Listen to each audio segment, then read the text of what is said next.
Bueno, comenzamos entonces. Buen día para todos. Bienvenidos también a un encuentro de ciclo de psicoanálisis con niños. Esta vez con un evento que tiene una particularidad, que lo hemos organizado conjuntamente con compañeros colegas de Círculo Psicoanalítico. Así que ambas instituciones convocamos hoy a este encuentro, La Cosa Freudiana y Círculo Psicoanalítico. El tema que hoy nos invita a conversar es los ideales sexuales en la actualidad y sus efectos en la infancia y la adolescencia. Vamos a contar con 4 presentaciones, Sandra Langono y Claudia Messer de Círculo Psicoanalítico y Marité Ferrari y Mariela Westcamp de La Cosa Freudiana. Vamos a escuchar las presentaciones una seguida tras la otra y luego vamos a abrir un espacio de intercambio, preguntas y comentarios para que podamos compartir. En ese momento, quienes quieran hablar podrán levantar la mano desde el dispositivo que ustedes tengan. Yo lo tengo en reacciones. Cada uno puede encontrar esa opción según el dispositivo con el que cuente. Así que bueno, comenzamos. Sandra Langono comenzará. Tendrías que desmutearte. Ahí está. Gracias. Sí, sí, Sí, adelante. ¿no? Sí, sí. Gracias, Paula. Bueno, buenos días a todos. La verdad es que está linda este encuentro con La Cosa Freudiana. Ya veníamos hablando de esto con Mariela desde el año pasado, creo que de una jornada de niños, ¿no? De círculo, que si mal no recuerdo, que surgió ahí la idea de encontrarnos. Bueno, y aquí estamos y celebro el encuentro y agradezco además. Bueno, yo voy a leer mi trabajo, pero primero pensé en comentarlo, pero después me di cuenta que si lo comento por ahí me voy por las ramas, y como quiero centrarme en 3 o 4 puntos muy particulares, prefiero leerlo. Bueno, leo. Le puse el título de la actividad: Los ideales sexuales en la actualidad, sus efectos en la infancia y en la adolescencia. ¿Qué es una mujer? ¿Qué es un hombre? ¿Cómo se ubicaría cada quien frente a las cosas del querer y frente a los asuntos del goce? Frente a la clasificación de género propuesta por la ciencia, el psicoanálisis nos propone abordar la diferencia entre el hombre y la mujer por la vía del amor, el deseo y el goce. Ahora bien, ¿es posible la elección sexual? Freud primero y luego la lectura de Lacan en su Retorno al Maestro nos han enseñado que la elección del partener sexual está determinada tanto por las contingencias atravesadas en la historia de cada quien, como por las operaciones que se tienen que dar en los tiempos de la constitución del sujeto. Tiempos en los que el largo y complejo camino de las identificaciones y de los ideales que se sostengan y que vengan del gran otro, jugarán un papel no menor en relación a la posición ante la sexualidad y sus vicisitudes. Freud nos enseña que el destino no es la anatomía. Me pregunto, ¿será el destino el lugar que se ocupa en el ideal materno? 2 escenas a modo de punto de partida. Un niño señala con la mano la panza de una joven embarazada y pregunta: ¿qué es? La joven responde: une niñe. Cuando crezca, decidirá. Un analizante de 5 años trae a sesión los soldaditos que se había llevado a su casa la semana anterior. Los guardamos en la caja con los otros, dice. Claro, con sus compañeros, digo yo naturalmente. Compañeros y compañeres, me aclara. ¿Compañeres? Sí, los compañeros son los que pueden ser compañeros o compañeras. Pregunto, ¿Y las compañeras? No, las mujeres no guerran. Las mujeres pegan con la mano porque no tienen arma. Las mujeres no guerran. La primera escena nos habla posiblemente de los ideales de esta joven madre, ideales que no son ajenos a los significantes de la época. Esta muchacha que nombra una niñe al hijo por venir, ¿cómo lo imaginariza? ¿Cómo lo sueña? ¿Supone acaso que la libre elección sexual es posible? ¿Le es indiferente el sexo que portará su hijo o hija? ¿Qué sucede cuando una madre habla de su hijo por venir no desde la diferencia sexual anatómica, sino más bien desde lo que parecería la indiferencia sexual? Por otro lado, ¿cómo se ubica esta muchacha frente a la pregunta del niño? ¿Qué hará el niño con la respuesta que recibe? ¿Qué hará el niño con ese une niñe? ¿Cómo la entretejerá con las teorías sexuales que seguramente ha de estar construyendo? Mi analizante niño, por una parte, establece algunas diferencias. Para él, compañere incluiría una posibilidad, pero queda claro que las compañeras, las mujeres, no guerran. Hay algo de forzamiento en ese significante que le viene del otro. El niño hace algo con eso. Aún en ese compañeres, él establece con claridad que podrían ser compañeros o compañeras. Recrea teorías sexuales a partir de los significantes que le vienen del otro materno, madre preocupada además por la deconstrucción machista de su hijo e intenta educarlo a la luz de nuevos paradigmas. Sin embargo, para el niño, por un lado, pareciera que sigue tratándose de los que portan o no portan armas. Por otro lado, podemos preguntarnos qué estatuto tendría allí el significante guerran, esa omisión del fonema e para guerrear, fonema que ocupa el lugar de la sustitución donde compañeros o compañeras se transforman en compañeres. Perdón. Si compañeres es un significante que le viene del otro, guerran bien puede ubicarse como algo propio, algo de su propia producción. Algo del sujeto podríamos ubicar allí. Por otra parte, cabría la pregunta acerca de ese soldado pegado a la mano de las mujeres que no portan armas. ¿Y él con qué armas cuenta en este tiempo de su constitución subjetiva? ¿Con qué armas podrá contar en tanto continúe soldado? Un niño no necesita tener un adulto delante, sabemos, padre, madre, docente, que le explique o le enseñe para hacerse preguntas respecto de la sexualidad. Basta con que asista al nacimiento de un hermanito o hermanito, como bien nos enseña Juanito. Aún más, eso que llamamos sexualidad comienza a constituirse desde el momento mismo en el que el recién nacido asiste al baño del lenguaje. El otro materno irá armando y constituyendo el cuerpo del niño. Mirada y voz, canciones, sonidos, ruidos, restos fónicos, palabras que acarician o palabras que violentan bajo la forma del grito, el modo en que la madre lea la demanda del niño, el modo en que lo demande, irá libidinizando ese cuerpo, le dará significación fálica entramándose en la lengua. No se trata entonces ni del cuerpo biológico ni del cuerpo orgánico. Se trata de la pulsión, de sus recorridos, del objeto y del falo.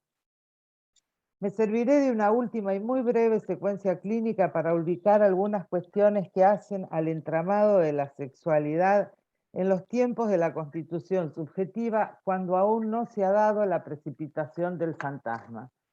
Falta mucho para eso. y que me parece da cuenta de la incidencia del ideal materno en la constitución subjetiva del niño. Se trata nuevamente de un niño de 5 años que juega a bañar a su hijita, juega con una muñeca. Durante el juego se dice a sí mismo nena o mamá. Alternativamente, soy la hija, soy la mamá. Dice, en el lugar de la hija, dice, mamá, ¿no me compraste nada? ¿No le compraste nada a la basurita de mamá? No sin cierto desconcierto por la irrupción de ese decir, interrogó a la muñeca. ¿Cómo? ¿Basurita de mamá? Ella es la basurita, ella es mi basurita, perdón, yo soy la mamá. Los padres han consultado porque juega solo con nenas, se viste de nena muy a menudo y solo juega con juguetes que el padre califica como de nena. ¿Cómo hablan del niño estos padres? ¿Es la madre la que en su discurso lo va hablando como nena? ¿Y cómo lo nombra el padre en su discurso? Para la mamá, que su hijo juegue solo con nenas y a juegos de nenas o que se vista de nena, no parece hacerle ningún interrogante. Y frente a las acusaciones del padre, que la responsabiliza por esas actitudes del hijo, dice, no le puedo prohibir, que sea lo que quiera hacer. El padre se enoja, se enfurece, grita frente a lo que para él es difícil de soportar. Declara, va a ser homosexual o peor, travesti. En la transferencia demandan un tercero, que sea capaz de pronunciarse acerca de la normalidad de su hijo y demandan una respuesta contundente, sí o no. Un tiempo después de aquel juego con la muñeca, el niño juega a que es una mamá preparando la cena, mientras los perritos cachorros pelean, corren, rompen los utensilios de cocina. Ante la pregunta del analista responde, ¿sabes qué? Ahora van a venir las mujeres, los van a meter en el horno y después se los comen. Pregunto, ¿y los hombres? Ah, no, esos están arriba con el celular. Son los gruñones enojones. El juego en transferencia de este niño, jugar a que es una nena o una madre y sobre todo la fijeza de este juego que se repite prácticamente igual sesión tras sesión, da cuenta en realidad no de su posición sexual, no de la condición erótica que advendrá a futuro. Nada tiene que ver con eso.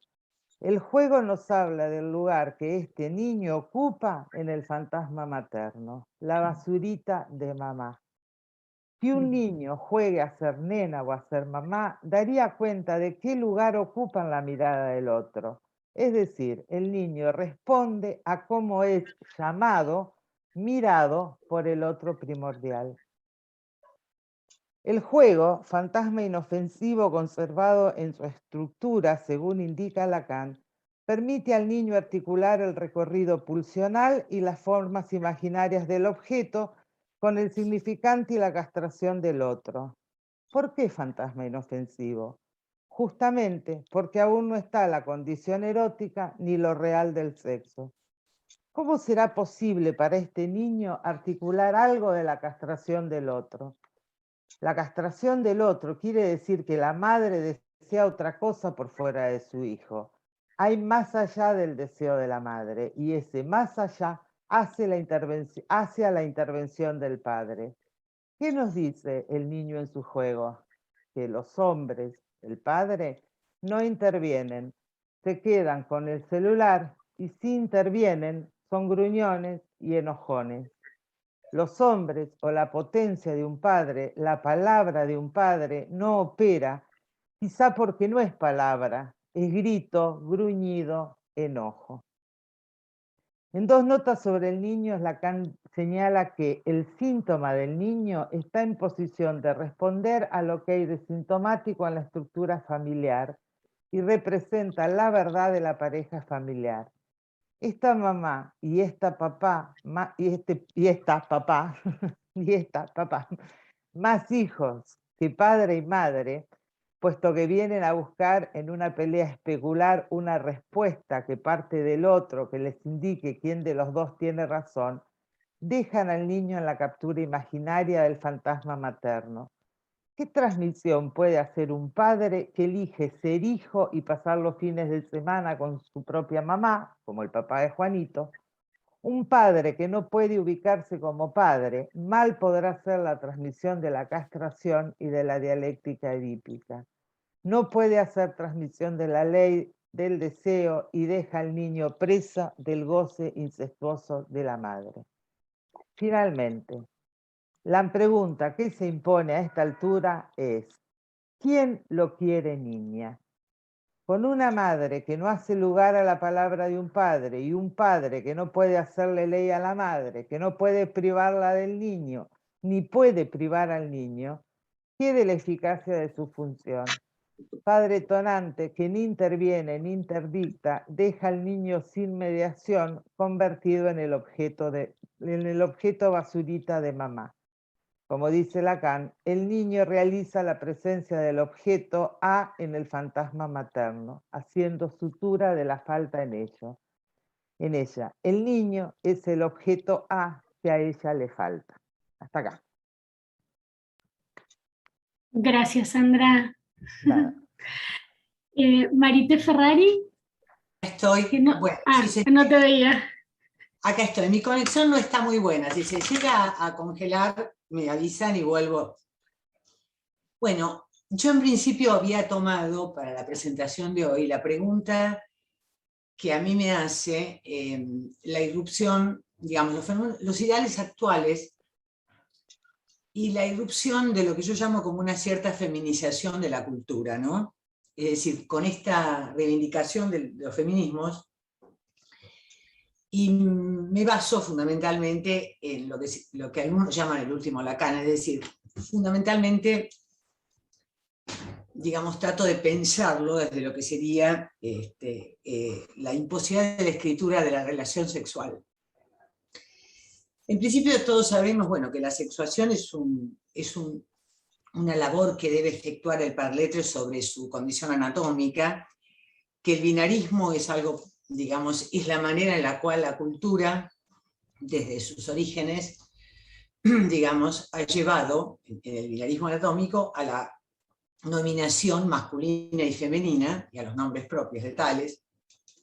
Por eso esta argumentación de los géneros actuales respecto de la imposición patriarcal de un género es algo que de alguna manera nos viene de la cultura, ¿no? Es decir, el binarismo es anatómico, existen nombres masculinos y femeninos, y efectivamente, sexuados, tenemos nombre propio y tenemos que nombrarnos y tenemos que hacernos cargo de este cuerpo anatómico, porque perdimos el saber del instinto. Entonces lo fundamental, de alguna manera, es que al perder el saber del instinto, nos constituimos como seres sexuados, es decir, le damos consistencia simbólico-imaginaria a este cuerpo que habitamos, a partir de las identificaciones, ¿no es cierto? Entonces, en este punto no puede existir una construcción de un semblante sexuado, como se construye por identificaciones, no puede estar por fuera de las ideales de la época, porque la identificación, como todos sabemos, existen, digamos, diferentes modalidades identificatorias que de algún modo siempre están regidos por aquello que tiene que ver con el ideal y aquello que tiene que ver con la significación fálica, ¿no es cierto? Entonces hay ideales de época donde se define para cada época esta cuestión de lo valioso y lo expulsable, y de alguna manera se construye un posicionamiento sexual que por supuesto es inconsciente, ¿no?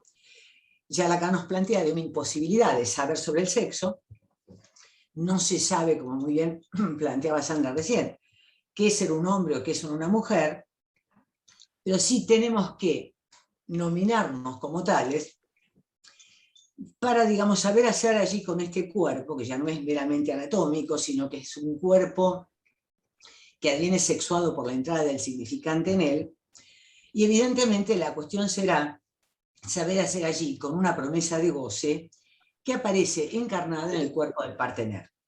Es decir, que la sexualidad nos relaciona al otro. Y yo tengo esta pregunta que me hago, atendiendo a estas nuevas versiones que aparecen ahora. Yo tuve la oportunidad tengo la oportunidad de escuchar a alguien que se define como no sexuado, no binario.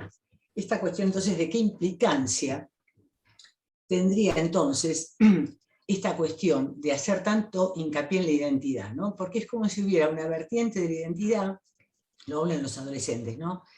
La preocupación por la identidad implicaría, en mi escucha, por lo menos en este caso, un rechazo a la dimensión de goce que comporta lo sexual. Es decir, que la sexuación es una promesa de goce y nos empuja a la búsqueda de un objeto, de un partener, y la pregunta por la identidad es una pregunta que de algún modo excluye la dimensión gozante del cuerpo. A mí me resulta muy significativo esto, ¿no?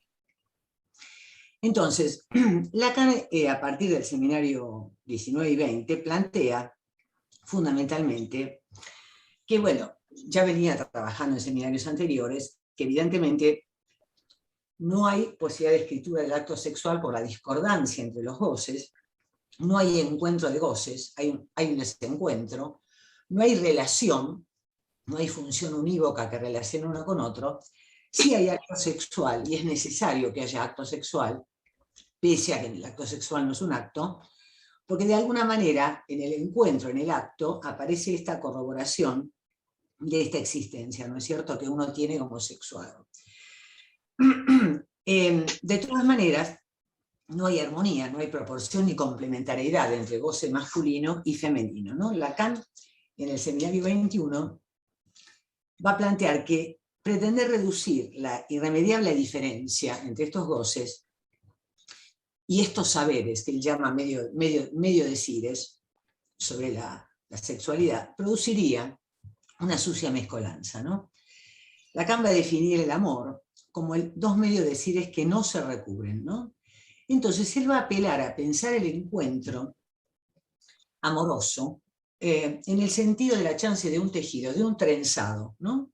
Un trenzado que supondría el respeto por estas cuestiones de falta, ¿no? Como si uno dijera, bueno, pueden trenzarse por su irremediable diferencia y por su irremediable condición de faltar, ¿no? De faltar al tenerlo, ese semblante al tenerlo que sería el masculino, y también del semblante del serlo.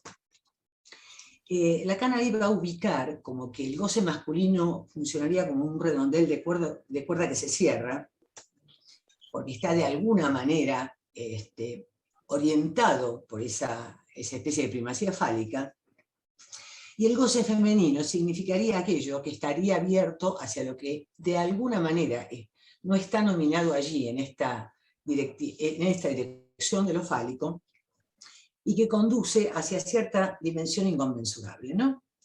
Entonces, el goce masculino es un andar referido al falo, que se cierra, por eso Lacan va a plantear que el goce masculino, aquello que encuentra como imposible, lo rechaza, y que no se trata meramente de que el hombre haga la histeria, que la histérica, perdón, miren mi fallido, el hombre, sí, la histérica hace al hombre, el hombre también hace a la histérica, evidentemente. No habría histérica sin hombre, digamos, ni hombre sin histérica, pero claramente no se trata meramente de que la histérica revela su falta, sino de que es necesario el encuentro del goce masculino y la tolerancia de este otro goce con el cual trenzarse. Claramente en el patriarcado, en las historias de la humanidad, este goce femenino, este otro goce, no totalmente fálico, ha quedado siempre expulsado. Por ejemplo, se observan los talibanes en la actualidad. Pero la cuestión sería, digamos, de que en el momento actual me parece que lo que estamos viviendo en esta emergencia del empoderamiento de lo femenino y de las mujeres, esta cuestión de la irrupción de más allá del falo en la cultura, me parece que tiene impactos, que tiene incidencias sobre todo en los tiempos, por eso yo me centré más en lo que sería la adolescencia, ¿no? Ese tiempo puberal que precipita a tener que producir una decisión para el encuentro con el partener sexual, ¿no?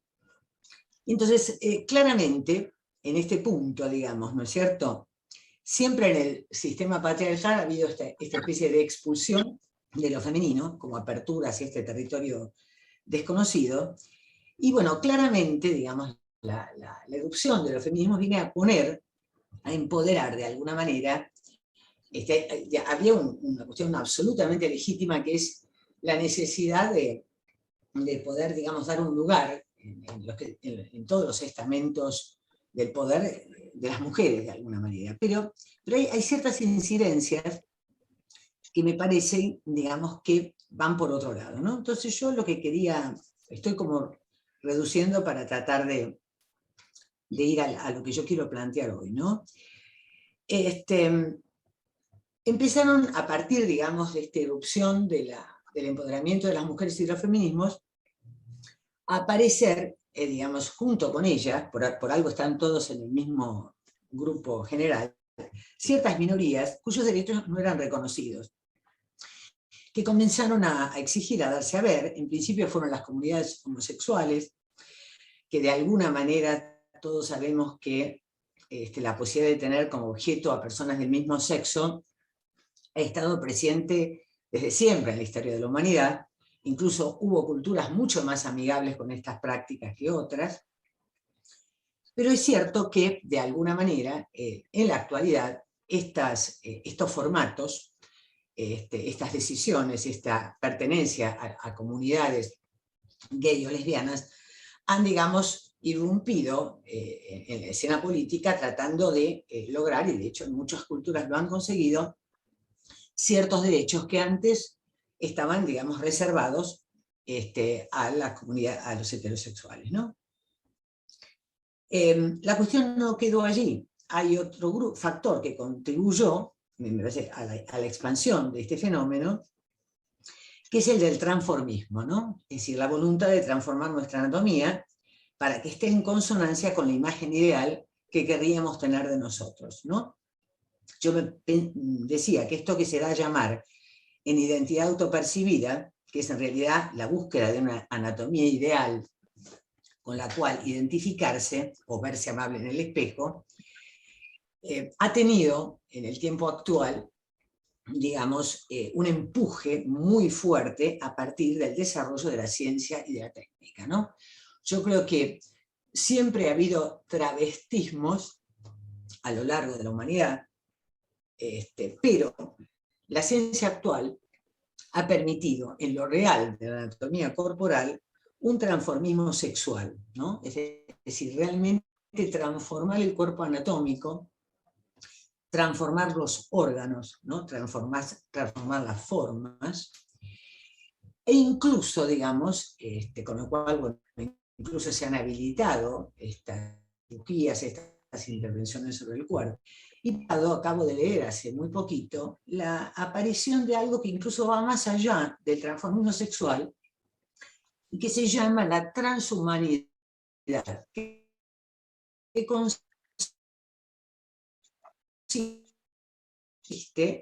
en la actividad de la fusión, ¿no? Las que se vuelven máquinas, está cortando. que se insertan chips. Marité, si podés retomar lo último porque se entrecortó, por favor. Sí, Lo de la a la transhumanidad. transhumanidad, ahí llegamos, a Porque la esto es un transhumanidad. desastre. La transhumanidad, ¿se escucha ahora? Ahora sí. La transhumanidad implicaría una fusión del cuerpo con la técnica, ¿no? Entonces son gente que se insertan chips, ¿no? Y que funcionaría, yo diría, sin un cuerpo, digamos, maquinal, sin erotismo, sin angustia, sin goces.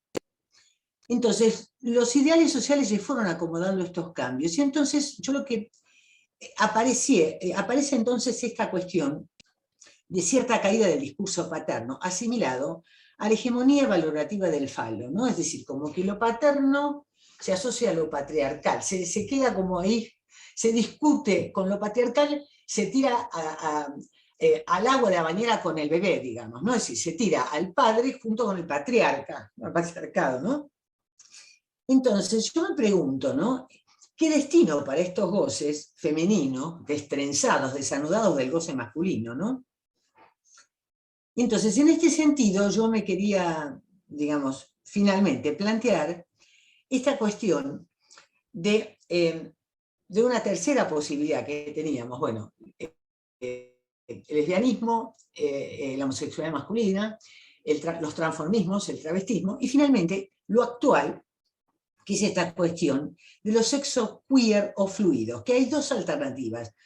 Quienes quieren fluir entre ser hombres y mujeres y juegan con eso, ya me lo explicaron, que una cosa es aquel que se presenta como varón pero juega a ser mujer de vez en cuando, y está una otra alternativa donde existe el no querer ser ni lo uno ni lo otro, el género neutro, que es realmente el que se define con E, donde se usa el adjetivo E, pero también se sustantivan con E, son les niñas, ¿no es cierto? Bueno. Entonces, ¿qué efectos, de alguna manera, me preguntaba, tiene esta especie de intervención en el lenguaje, ¿no es cierto? Entonces, el lenguaje que proponen los feminismos ubican el neutro como universal. Y yo me preguntaba, ¿no? Por de la binariedad patriarcal, como que la binariedad fuera un problema del patriarcado, no del problema de que el lenguaje responde a lo binario de la anatomía, sino que es una idea que se le ocurrió a un padre terrible que entonces decidió esto. Por eso digo que hay un tema que confunde mucho. Entonces yo me preguntaba, en esta cuestión de la hegemonía del neutro, ¿qué significa? ¿No? Entonces la mujer se adscribía a esto, ¿no? A lo que sería el nombre del padre, ¿no? Ahora, la clase es la de los neutros, no quieren ser ni uno ni otro. Y entonces, la pregunta, ¿qué implica? Marité, A mí mi problema... Sí, perdón. No, que se entrecortó en esto último. A ver, la pregunta, cuando empezabas a formular la pregunta. Claro, porque yo decía, ¿cómo es el tema de que hay tanta, en este sector que pregona tanto por lo neutro, hay una cuestión política, que es, lo neutro es porque somos neutros, la sexualidad es una imposición, la binariedad sexual es una imposición del patriarca, de un orden patriarcal. Entonces, hay un desinterés, y esta cuestión tan ideológica, tan política, incluso llegan a decir que las culturas aborígenes americanas tenían varios géneros, que no eran binarios. Yo no sé de dónde lo sacan, pero lo dicen. Entonces la cuestión sería, esta pregunta por la identidad rechaza la cuestión del sexo. Entonces yo me pregunto, si la caída, digamos, del patriarca, de lo patriarcal, del padre, de lo fálico, del goce fálico, no implicaría una caída del erotismo, ¿no? Es decir, como si por una vía totalmente rara volviéramos, digamos, a los ideales ascéticos, volvemos a cierto platonismo, donde nos pareciera que hubiera de nuevo un predominio del alma sobre el cuerpo, una cosa muy extraña, ¿no? Por eso yo realmente, ¿no? Si la relación sexual no puede escribirse, ¿no? Pareciera imposible todo goce sexual producto del encuentro con los sexos, ¿no? Y en ese punto es como si estos nuevos formatos de los neutros fueran como militantes absolutos ya no de la relación sexual que no hay, sino de una sexualidad que sería importante que no hubiera, porque nos trae demasiados problemas. Bueno, hasta ahí lo mío. Gracias. Gracias, Marité. Claudia Messer. Bueno. Ahí está. No te veía. ¿Qué tal? Bueno, buenos días a todos. Gracias por estar acá. Y bueno, sin haberme puesto de acuerdo con Marité, más o menos mi trabajo coincide bastante con algunas cuestiones que ahí dijiste.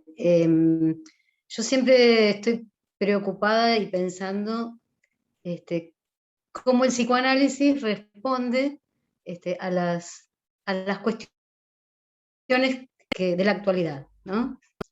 Entonces, mi trabajo yo le puse el mismo título de la jornada, pero le agregué los ideales sexuales en la actualidad, sus efectos en la infancia y adolescencia y la eficacia del psicoanálisis. Y bueno, se los voy a leer para poder centrar también algunas ideas importantes. Hoy estamos convocados y causados aquí para debatir un tema que nos interroga en la clínica con niños y adolescentes. Hace un tiempo atrás nos preguntábamos qué sucedería el día que llegaran a nuestros consultorios los hijos de las diferentes parentalidades. ¿Cuáles serían las consecuencias clínicas de los cambios de paradigmas culturales y sociales? Si bien hoy sabemos de las nuevas nominaciones para las diferentes prácticas sexuales, las mismas existen desde tiempos inmemoriales.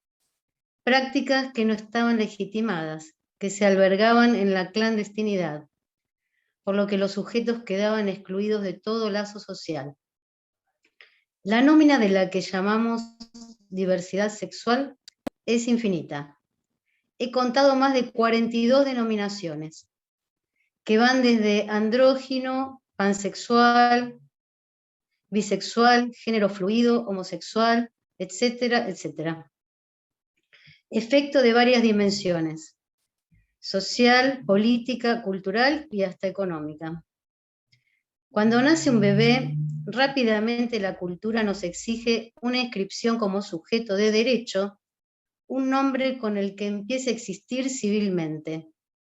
Sin embargo, esta inscripción simbólica es puesta a prueba con las vicisitudes de la complejidad del recorrido de la constitución subjetiva.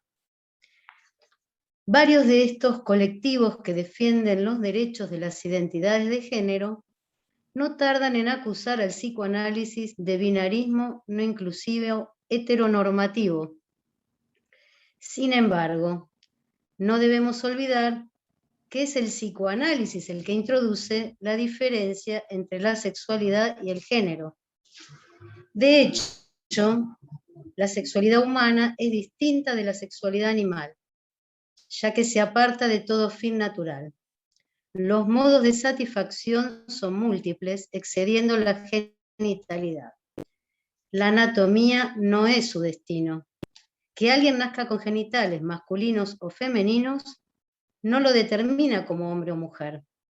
La diferencia sexual anatómica enlazada tanto a la teoría del complejo de castración como al Edipo, con sus consecuentes identificaciones simbólico-imaginarias, será lo que estructurará el psiquismo de cada sujeto. Pero es el modo de goce, efecto de las pulsiones y de los objetos A, que dan cuenta en la cura de lo real, sobre el cual se ha de centrar la operatoria analítica para producir efectos de sujeto deseante. Sin olvidarnos del lugar preponderante que ocupa la fantasía, las primeras experiencias de satisfacción y la seducción del otro, que hacen devenir los agujeros del cuerpo en zonas erógenas. Partiendo de la no complementariedad entre los sexos, Lacan nos aporta las fórmulas de la sexuación, en las que establece la lógica del no todo, de cada ser hablante, que estará en relación a otro goce más allá del fallo. Ahora bien, volviendo a la clínica, son muchos los interrogantes que nos surgen hoy en día. Algunos de los que se me ocurren.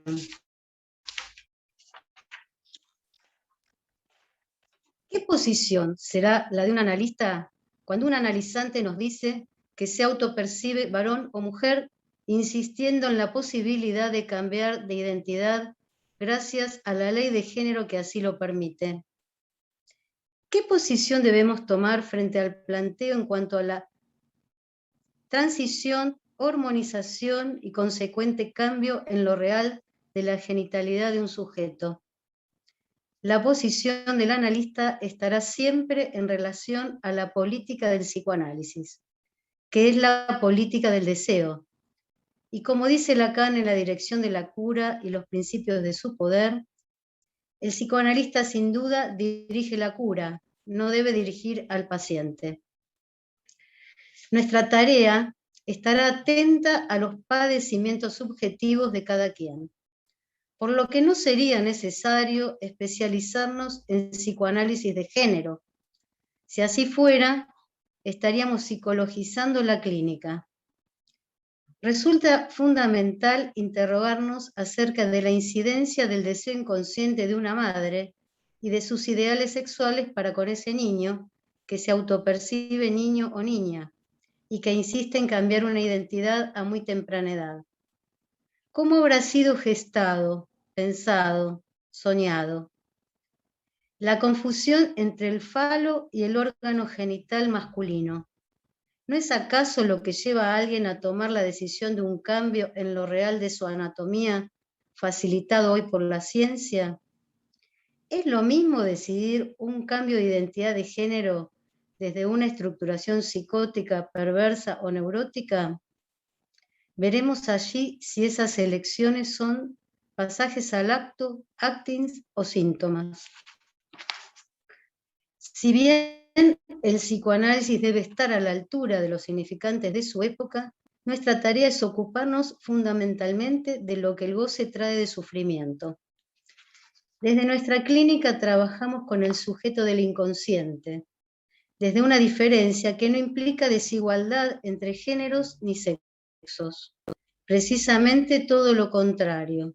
El no intentar igualar nos ubica en la clínica del caso por caso. Para concluir, quiero transmitirles algunos párrafos de una carta que Freud le envía como respuesta a una madre preocupada por la supuesta homosexualidad de su hijo. Esta carta fue publicada por Ernest Jones en su biografía en el año 1935. Estimada señora, la homosexualidad no es ciertamente una ventaja, pero no es nada de qué avergonzarse. No es un vicio, no es degradación, no puede ser clasificada como enfermedad. Sigue la carta y a la demanda de la madre por la posible heterosexualización de su hijo, Freud le contesta lo que el análisis podrá proporcionarle. Si él es infeliz, neurótico, agobiado por conflictos, inhibido en su vida social, el análisis puede traerle armonía, paz mental, eficiencia total, ya sea que siga siendo homosexual o cambie. Hasta acá. Gracias, Claudia. Gracias, Claudia. Mariela. Bueno, hemos tomado algunas líneas distintas, así que está bueno. Yo quería empezar por algunas cuestiones más generales para enmarcar lo que quiero decir, ¿no? Algunas cuestiones, digamos, pienso que lo que instaura a la cultura es la prohibición del incesto, y que esta es la legalidad que rige a cualquier grupo humano con la diversidad que se les ocurra. A mí esto me ayuda para despegar la versión imaginaria del Edipo y no reducirlo a la novela representada por el padre, la madre y el niño, ¿no? Sino entenderlo como la estructura que sostiene la prohibición del goce incestuoso, instaurando el acceso a la subjetividad y permitiendo la inserción de un humano en la cultura, ¿no? También propongo distinguir la función de las personas, y creo que una sola persona puede cumplir las funciones paterna y la función materna. Además, que la función no depende ni del sexo anatómico ni del género de la persona en cuestión. Digamos, voy ubicando estas cosas que tienen que ver con lecturas que voy haciendo de lo que va pasando en estos tiempos, ¿no? De lo que aparece como cambios en la época. Además, digamos, dado que hay varias formas de familias, creo que se trata de funciones que pueden encarnarse en una o en varias personas, ¿no? Estas funciones necesarias, y que no necesariamente deben tener un vínculo consanguíneo con el niño. Bueno, esto es una obviedad, pero lo digo. También pienso que según la lectura que hagamos de Freud, yo entiendo que el psicoanálisis no es heteronormativo, no supone que las relaciones deben ser heterosexuales, sino que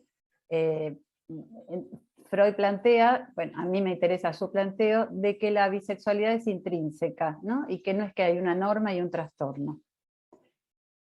Por otra parte, bueno, sabemos que el modo en que entendemos y ubicamos a la infancia y a la adolescencia va a producir infancias y adolescencias distintas, pero me pregunto si esto implica suponer, por ejemplo, una sexualidad infantil diferente.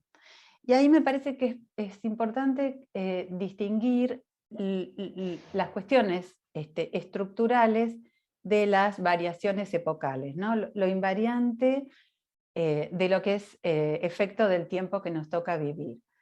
Y digo algunas cuestiones que me parecen invariantes respecto de la sexualidad.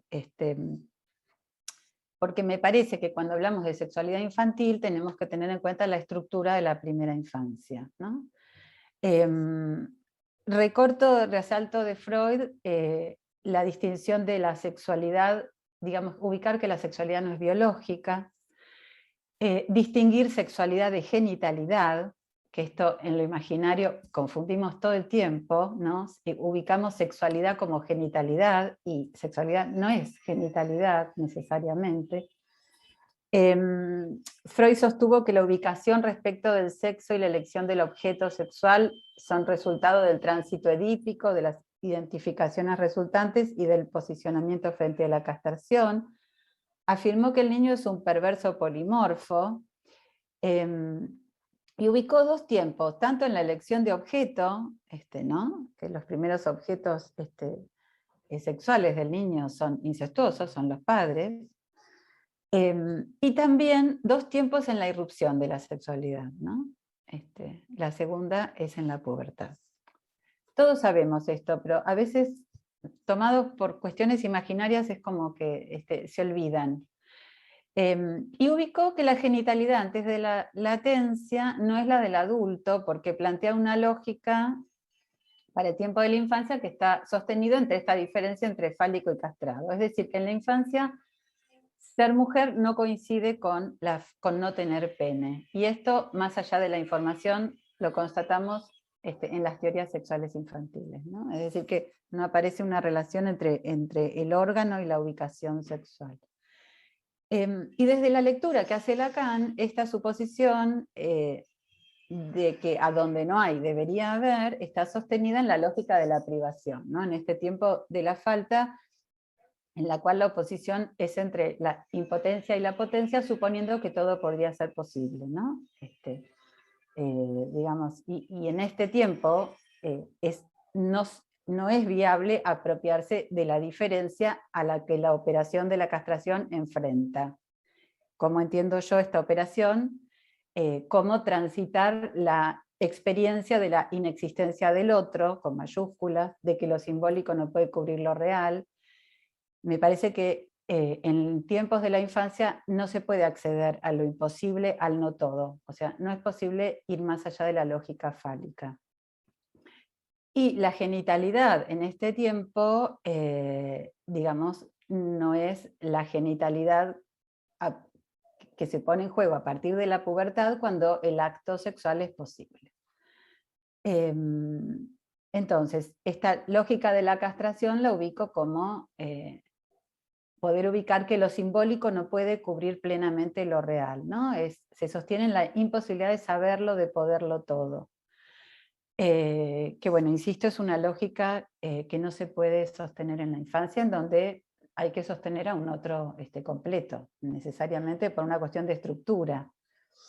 Y es en la pubertad en donde hay un nuevo goce que irrumpe que, articulado al falo, inaugura un nuevo tiempo ubicando la diferencia entre masculino y femenino, y permite el encuentro, que es desencuentro sexual, ¿no? Y es posible en este tiempo porque sabemos que a falta de instinto el acto sexual se sostiene en el fantasma, y es esto lo que establece la relación al objeto, dando orientación a la sexualidad, organizando los goces. Pero esto no acontece en la infancia.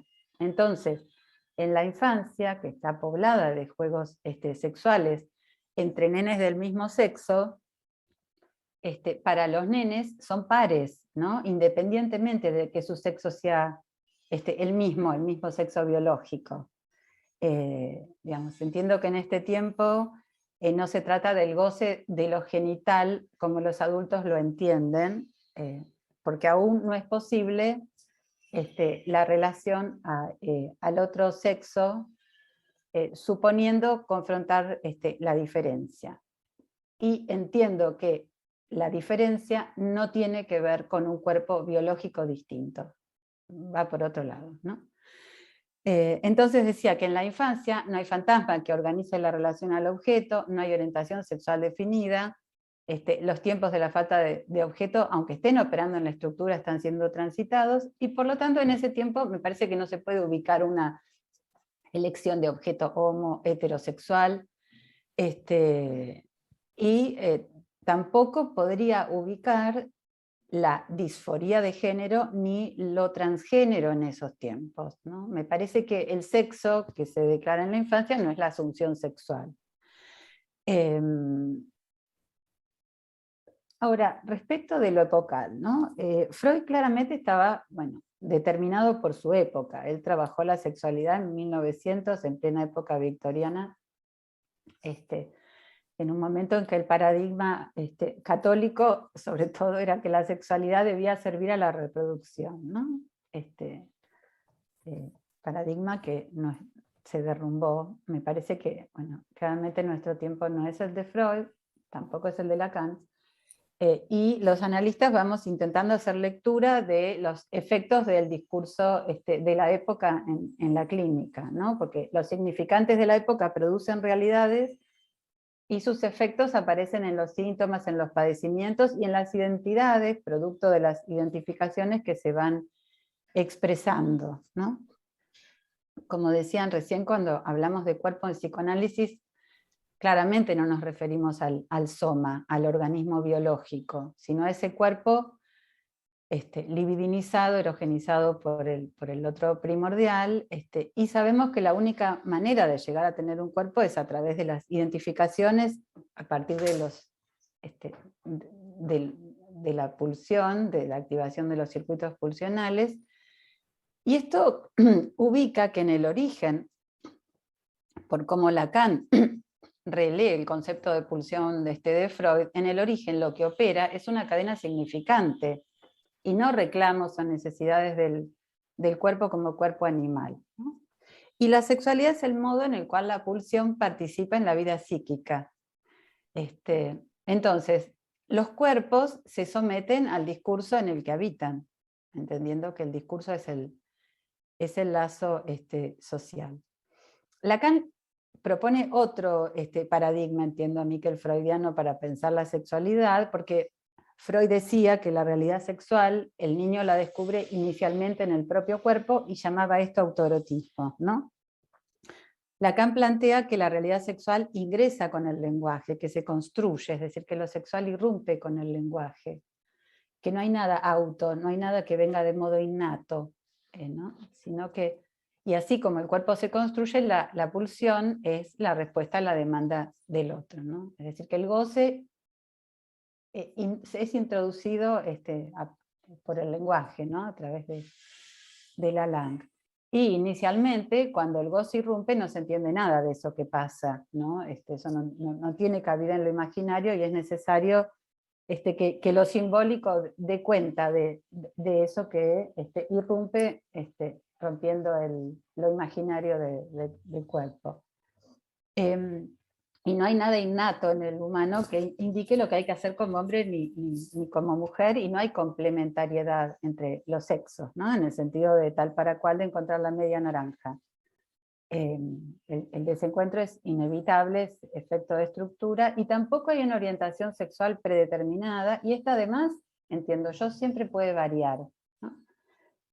Entonces, a mí me sirve para abordar estos temas distinguir sexo, género y sexuación, ¿no? Porque entiendo que el sexo alude a la diferencia biológica, al sexo biológico con el cual nacemos, que no son dos necesariamente, porque hay XX, hay XY, y también son anomalías, pero existen XXY, X0, ¿no?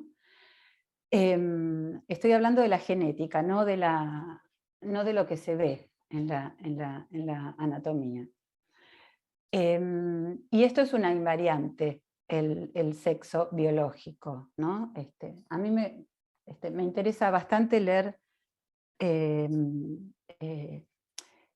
cuestiones que van escribiendo transexuales, personas que se operan, ¿no? Y leía el otro día el testimonio de un hombre que decía, soy un hombre, es un hombre que se cambió su cuerpo biológico a mujer, ¿no?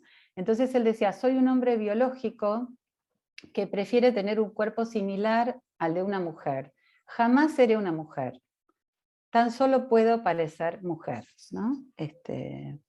Me resultó interesante esta frase, porque él cuestionaba justamente la idea de creer que por transformarse anatómicamente el cuerpo pasas a ser mujer, ¿no? Él decía, yo seré siempre XY. Entonces, esto es lo que atañe al sexo. El segundo, la cuestión del género, es el discurso sexual que lee la naturaleza, generalmente a partir de la anatomía, y ubica la diferencia genérica, ¿no? Es decir, que a partir del sexo biológico, la cultura nomina la ubicación sexual y los atributos que corresponden a dicha ubicación. Y esto lleva a la distinción genérica, que no tiene nada de natural. Y la sexuación alude a la identificación sexuada, en el que el sujeto se ubica del lado hombre, del lado mujer, y sabemos que tiene que ver con inscribir el goce respecto de la función fálica, ¿no? Esta decisión de identificación sexuada no está determinada totalmente ni por la anatomía ni por el género, ¿no? Por lo que fue transmitido. Y dije sujeto, porque estoy hablando del sujeto, no me refiero a la persona, al individuo, sino que estoy hablando de la posición inconsciente, ¿no? En donde no tiene que ver con las prácticas genitales, la sexuación, ni con la apariencia física, sino que las posiciones masculina y femenina, Lacan dice el lado hombre, el lado mujer, yo me siento más, lo entiendo más como posiciones masculina y femenina, como, digamos, me parece que es una posición inconsciente de la cual se va haciendo lectura. No tiene que ver con que alguien diga yo soy hombre o yo soy mujer, ¿no? Y entiendo que también estas posiciones pueden ir variando según la situación, ¿no? Ahora, quiero retomar el tema de la diferencia genérica, y acá voy a decir algo que es distinto a lo que había planteado Marité, mejor así podemos después charlar en todo caso. Yo digo que la diferencia genérica es, bueno, es el modo en que las sociedades hacen lectura, decían, ¿no? De la diferencia generalmente anatómica, y se construye históricamente con lo que se va considerando como masculino y femenino. Digamos, alude al orden simbólico en que las sociedades elaboran la diferencia sexual. Y dado que casi todas las sociedades hablan y piensan binariamente, sobre ese principio de oposición se organiza la diferencia genérica. Digo casi porque el modelo dual sexo-género no es una realidad universal. Los terceros géneros existen en muchas sociedades, ¿no?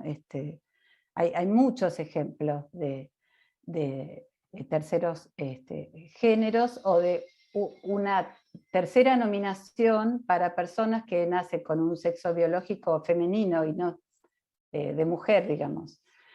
y se sienten hombres o al revés. Entonces, digo, desde la antropología hay muchos ejemplos de sociedades con 3 géneros o géneros o más, ¿no? No me voy a poner ahora a dar ejemplos, pero es algo que mi primera carrera fue la antropología y es algo que realmente me interesa. Y lo he hablado en otros encuentros. Entonces, inicialmente son los otros quienes distinguen, reconocen, nominan, ¿no? Esto que tiene que ver con el género, para que luego el sujeto va a hacer una lectura de esto que recibe y va a hacer su propia interpretación. Que alguien pueda decir yo soy ese, es consecuencia de la lectura que va haciendo de cómo fue nombrado, mirado, deseado inconscientemente por sus parientes próximos. Digo, esto no es algo voluntario, por eso digo inconscientemente, porque no depende de lo que quieran, sino que es algo, como ubicaba Sandra, ¿no? Que depende de la historia de los padres, de la fantasmática de los padres, y que se va escuchando en la enunciación, no es lo que se dice. Por eso es toda una cuestión cuando se habla de identidad de género autopercibida y cuando se ubica lo trans en la infancia y se supone que el niño decide sobre su identidad. Todos sabemos que en Argentina fue sancionada en mayo del 2012 la ley de identidad de género y en el artículo 5, medio que en los últimos minutos, se agregó a los menores de edad, ¿no? Uno de los primeros y únicos países que incluyó a los menores.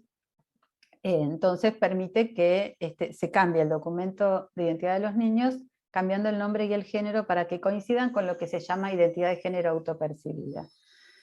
Y también permite que el cuerpo biológico sea modificado acorde al género elegido, para lo cual, bueno, hay terapias de hormonización y luego es posible la cirugía, con la idea de que hay un cuerpo adecuado, ¿no? Entonces, me parece que, bueno, por un lado yo apoyo las conquistas, obviamente, en el plano jurídico, que reconocen la diversidad sexual y dan igualdad de derechos, pero me parece interesante distinguir el sujeto del derecho del sujeto para el psicoanálisis y ubicar cuestiones respecto de la estructura de la primera infancia, que me parece necesario tener en cuenta para que esta posibilidad que da la ley nos lleve a una nueva nominación que etiquete a los niños, ¿no? Me parece importante la cuestión de la nominación. Porque también podemos decir que esto de infancia trans puede ser una nueva etiqueta, un nuevo diagnóstico para la infancia, ¿no? Y además esto parte de suponer que hay una identidad de género autopercibida, o sea, se parte de este supuesto. Y yo acá pongo a jugar las siguientes preguntas. Primero, ¿cómo pensar lo autopercibido? ¿No? ¿Cómo pensarlo desde el psicoanálisis?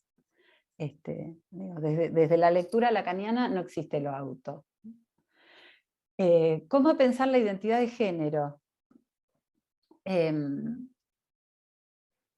¿Cómo lo necesario de ubicar la diferencia entre género y sexo, ¿no? La diferencia entre género y sexo biológico? ¿Por qué tiene que haber esta cuestión de, digamos, relación rápida entre sexo y género? Y otro gran tema es la posibilidad de la decisión en la infancia, ¿no? La pregunta sería, ¿con qué recursos cuentan los niños para ubicarse en un género diferente al que fue asignado? Y cómo suponer una ubicación distinta al sexo biológico y al género asignado antes del segundo despertar sexual de la pubertad, ¿no? Y qué posibilidad tiene un niño para decidir más allá del deseo del otro, ¿no? Me parece que se le supone un saber al niño, ¿no? Un saber innato, como une niñe que decía Sandra, como que el niño va a saber, ¿no? Que no es el otro el que pone las marcas, de las cuales, bueno, después uno se puede deshacer de esas marcas, pero sin eso. Y la infancia entiendo que es un tiempo de pregunta y que los niños van respondiendo en las teorías sexuales infantiles, que son consecuencia del goce que domina al niño cuando las produce, por lo cual son falsas en cuanto a la realidad, pero verdaderas respecto del goce del niño y causa de satisfacción sexual. Entonces yo decía que es muy importante diferenciar género de sexo, porque la idea de cambiar el cuerpo anatómico está en la línea de que se cambia el género, ¿sí? Hay un cambio de género, y hay que reasignar la anatomía en función del género, porque se identifica el género con el genital, ¿no? En esta cuestión binaria. Y en los últimos años en nuestra sociedad, en esta zona de Occidente, ha habido un enorme cambio en los atributos que le corresponden a los géneros masculino y femenino, ¿no? Yo creo que se ha puesto en cuestión el binarismo genérico. Y cuando el discurso cambia, se producen efectos subjetivos, ¿no?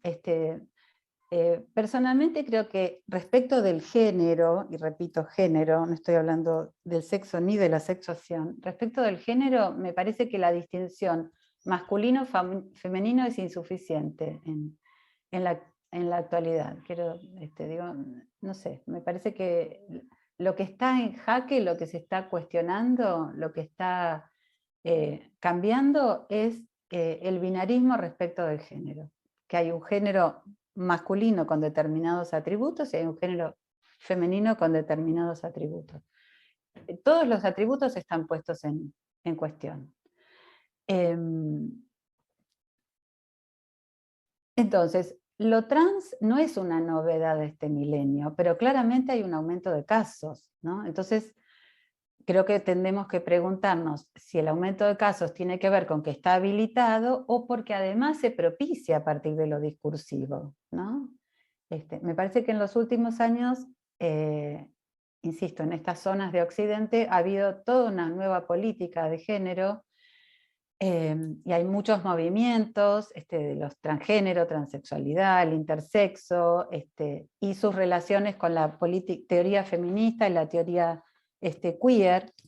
El movimiento queer pone en cuestión la diferencia genérica, ¿no?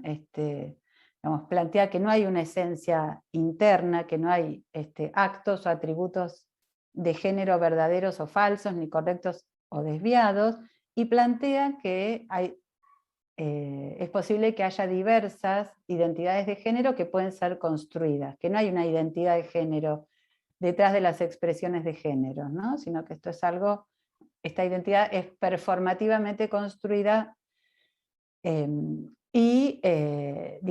parece que lo queer estaría como en una posición distinta a la teoría de la identidad de género, que propone una especie de ontología, como una búsqueda de un núcleo de ser, como que hay un ser hombre, un ser mujer, que se trata de algo natural e innato que se muestra en la conducta, ¿no? Se mueve entre dos polos definidos de un orden de género vigente. O sea que en la transexualidad el género no se pone en cuestión, sino que al revés, se ve reforzado. Entonces, si alguien se ubica en el género femenino, tiene que luego adecuar su cuerpo a ese género, ¿no? En cambio, lo queer plantea que alguien puede ubicarse en otro género, pero no necesariamente modificar su cuerpo. Entonces, me parece que todas estas cuestiones después se operan en los criterios para afirmar que un nene o una nena es transexual, ¿no? Y en cómo ubican lo transexual, que en general tiene que ver con vestimentas, con juegos o preferencias de este tipo, y el diagnóstico se hace cuando estos fenómenos se manifiestan antes de la pubertad.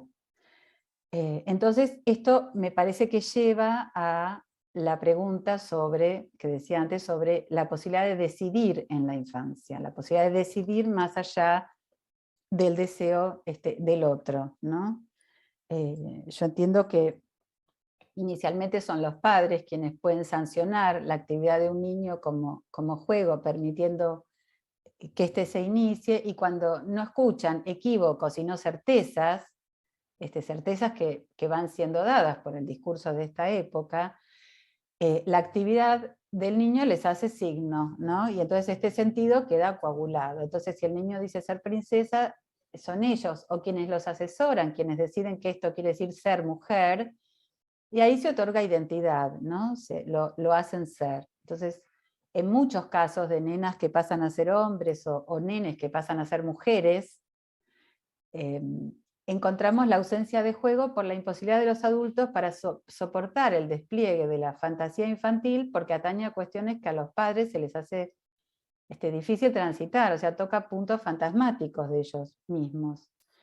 Me parece en este punto, como decía Claudia, que es muy importante la posición del analista, ¿no? Me parece que frente a muchos casos que vamos escuchando en la clínica, cuando consultan, cuando hay alguna interrogación, que a veces no la hay, a mí me parece que es importante que los analistas podamos poner en juego nuestra abstinencia, que entiendo que en este tema es muy difícil.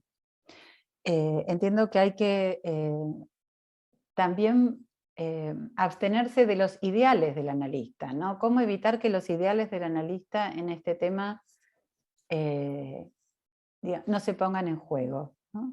Porque claramente la posición del analista no es la de dirigir al paciente, y me parece que en nuestra posición es de poder ubicar la singularidad en cada caso, ¿no? Y poder sostener poder sostener un despliegue del deseo y de la pregunta antes de intentar concluir en alguna identidad. Bueno, dejo hasta acá, si podemos abrir el espacio de charla. Gracias, Mariela. Muchas gracias a las 4. Bueno, vamos a abrir el espacio de intercambio. Pueden levantar la mano. Ya tenemos la mano levantada de Luz. Luz, ¿querés desmutearte? Sí, ahí Después está. Guillermo. Bueno, les quería agradecer todas las presentaciones. Cada uno ha tomado todos los aspectos que hacen al tema de las ideales sexuales en la actualidad, ¿no? Y los efectos en la infancia y adolescencia, que nos convoca en nuestra clínica actual. Y tomo así algunas puntas de lo que fueron diciendo. Por ejemplo, me pareció muy interesante los aportes de las viñetas que trajo Sandra Langono, ¿no? Y cómo tener en cuenta, uno puede pensar en la frase de Lacan del atolondradicho, ¿no? Que se diga, queda olvidado tras lo que se dice, en lo que se escucha, y como extraer que una cosa es lo que el dicho en la sesión de este niño que habla de que las mujeres no guerrean, y otra cosa es cuando uno escucha el decir de los padres, ¿no? Porque no es lo mismo lo que decía Mariela de la abstinencia del analista, que la tenemos que tener, a cuando vienen a la consulta los padres diciendo que el niño quiere ser niña y que le quieren cambiar el nombre y que la ley se los permite, cómo poner en juego esto de que aún no está la condición erótica ni lo real del sexo, y eso que viene de los padres, que muchas veces tiene que ver con qué lugar ocupa en el fantasma materno este niño, cómo incide la función paterna para hacer el corte en el goce, y bueno, y todas las vertientes posibles.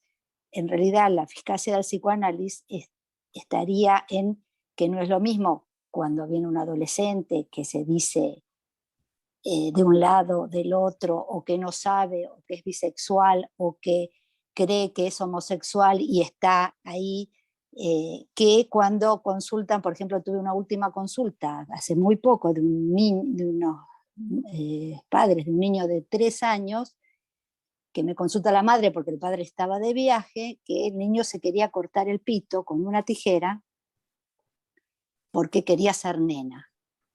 Entonces, uno, ¿qué escucha ahí, no? ¿Con qué tiene que ver esto? Es caso por caso, ¿no? Pero cómo poder intervenir ahí para no quedar como coagulado en esa situación, ¿no? ¿Qué estaba queriendo decir este niño o qué tiene que ver con el fantasma materno? ¿Cómo incide la violencia de un padre, en este caso alcohólico, que lleva al niño a pensar en cortársela y en realidad lo que quería era ser como la hermana? Bueno, todas las vertientes de lo que uno puede ir escuchando ahí, pero creo que es nuestra responsabilidad, ¿no? En cómo nos ubicamos en la escucha de la demanda, cuando una cosa es en los adolescentes y en los púberes y otra cosa es en los niños de 5 años para abajo, ¿no? Donde se juegan otras cuestiones y donde, como decía Mariela, en el occidente de este lado, bueno, en el occidente de otro lado, ya están están apareciendo las demandas hacia la medicina, que obligó a tempranamente hacer terapia hormonal o cambio de sexo, y los efectos de gente que ya tiene 20 y 30 años y que en realidad no quería eso, y como que fueron llevados a, ¿no? Entonces, por ahí en países más desarrollados, donde esto empezó antes, ¿no? Entonces sí nos cabe una responsabilidad en cómo escuchamos y cómo poder acompañar este tiempo de espera de la posición, ¿no? Y no la precipitación que posibilita la medicina y la ley, ¿no? Que bueno, que en los tiempos de constitución hay tiempos y hay cuestiones que son invariantes y que hacen a la estructura, y hay otras en las que podemos intervenir de otro modo. Así que me parece re importante que tengamos este debate y esta discusión entre todos. Bueno, eso, gracias. Gracias, Liz. Guillermo. Bueno, excelente los trabajos, porque me pareció no solo que cada uno, digamos, marcó sus diferencias, sino que las diferencias que fueron planteando, como decía Luz, son sumamente importantes, digamos, para encarar la problemática. Me parece muy bueno cómo Mariela marcó algunas cuestiones que se dan por sobreentendido entre los psicoanalistas, y que es un modo por ahí de hablar más ingenuo, y que no nos damos cuenta de cuán teñido está nuestro lenguaje como psicoanalistas por la psicología. Hay una renuncia que permanentemente hay que hacer al título universitario que nos dieron, a nuestro trabajo, lo estoy diciendo después de 20 y pico de años de hospital, saber tener en cuenta los ámbitos, que quiero decir que uno debe distinguir los avances del psicoanálisis de lo que la psicología o aún la filosofía, como decía muy bien Marité, pueden tomar o teñir nuestro modo de hablar. En este sentido, me parece esto que Mariela marcó, digamos, de lo que a veces usamos ingenuamente, y también las diferencias entre lo que la ley autoriza y lo que nosotros tenemos, como decía Luz, que escuchar, y de qué posición vamos a intervenir, digamos, porque bueno, la ley nos da un arma que es muy compleja para pregarnos al fantasma materno o a los fantasmas parentales, y esto hay que tener mucho, mucho cuidado cuando uno está recibiendo un niño o un adolescente.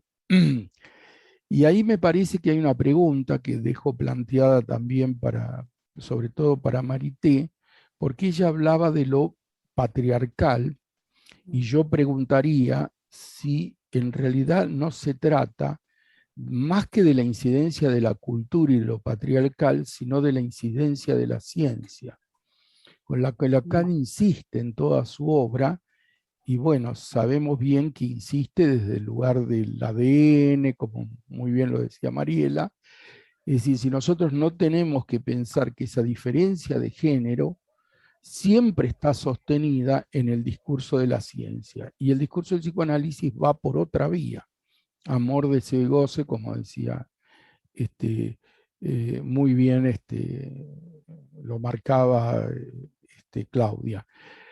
Voy a cerrar con esta idea. A mí me parece interesante toda la operatoria que fue describiendo Sandra en la clínica, es decir, porque me parece muy interesante cómo ella trabaja, pero quería relevar una cuestión que me parece importante, que es la basurita.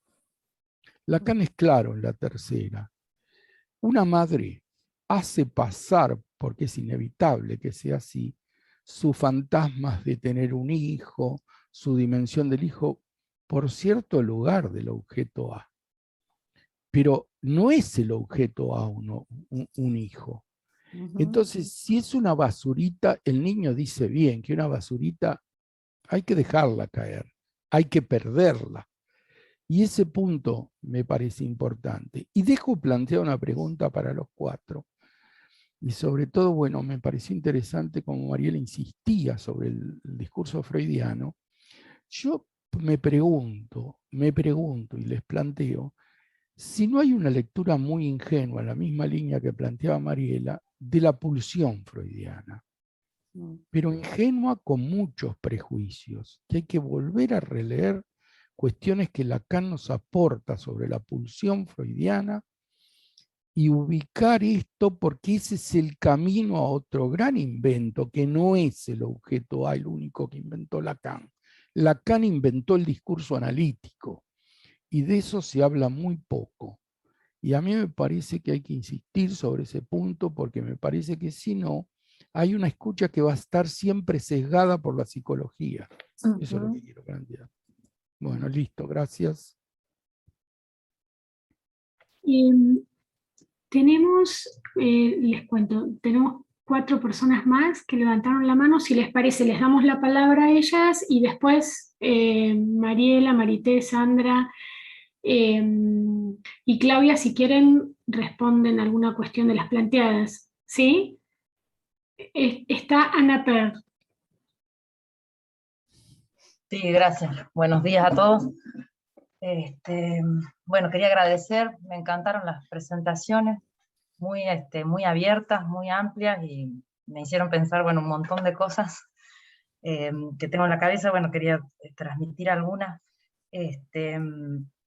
Me pareció muy importante esta diferencia que hizo Mariela entre sexo, género y sexuación, y me hacía pensar, que también estuvo dicho, en esto de las fantasmatizaciones que se hacen desde los adultos a la sexualidad perversa polimorfa de los niños. Yo trabajo en el ámbito penal con denuncias de abuso, y eso se da mucho, ¿no? De cuestiones que aparecen en los niños, que a veces determinan denuncias penales, y que no tienen que ver, y que tienen que ver con interpretaciones que se hacen de, no sé, un niño de 4 años que dijo, doy un pequeño ejemplo, que la maestra le había puesto una jeringa en la cola.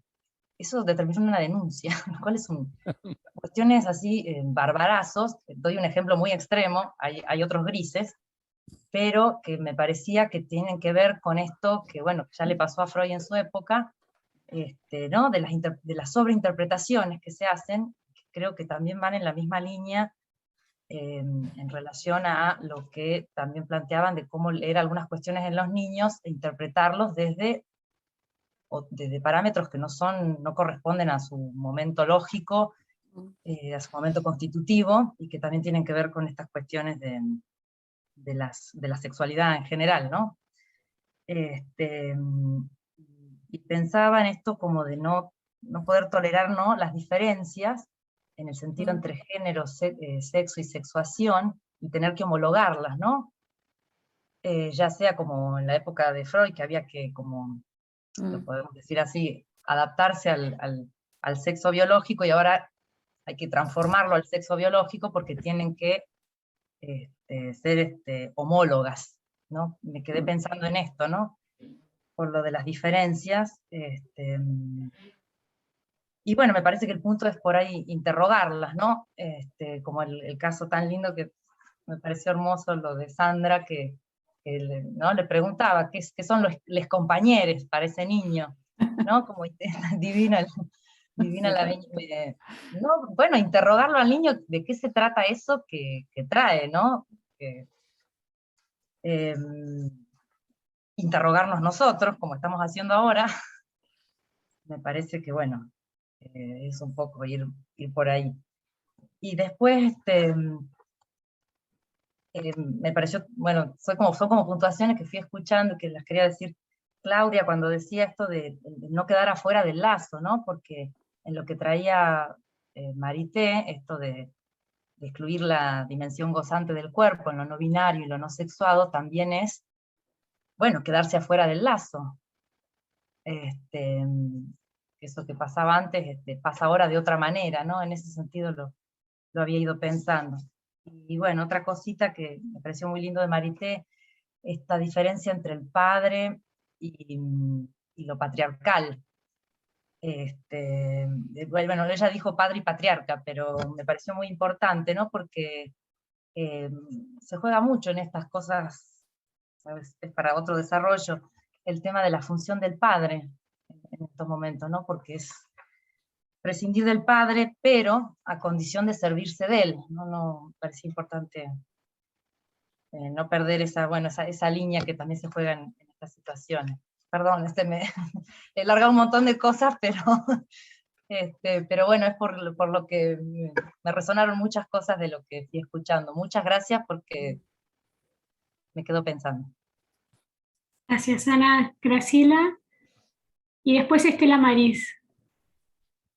Perdón, sí. Bueno, buen día, bueno, muchísimas gracias. Estaba pensando que me gustaría hacer un libro con todo esto, porque me parece que sí. recorrieron todo el espectro, como se diría, de las cosas, diciendo cosas súper interesantes, bien ubicadas, ¿no?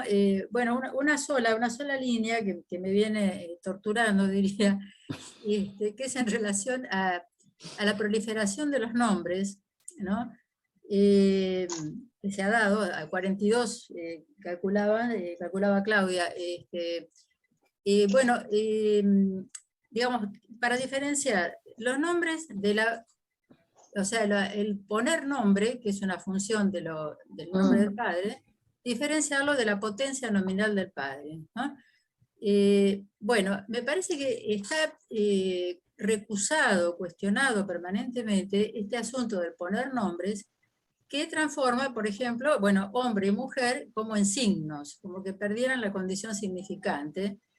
Es como una sutura, ¿no? Si vos sos varón, vos sos nena, sería, digamos, quitarle para el sujeto esa condición significante, es decir, que no se convierte en un ser, no es un ser de varón ni un ser de mujer.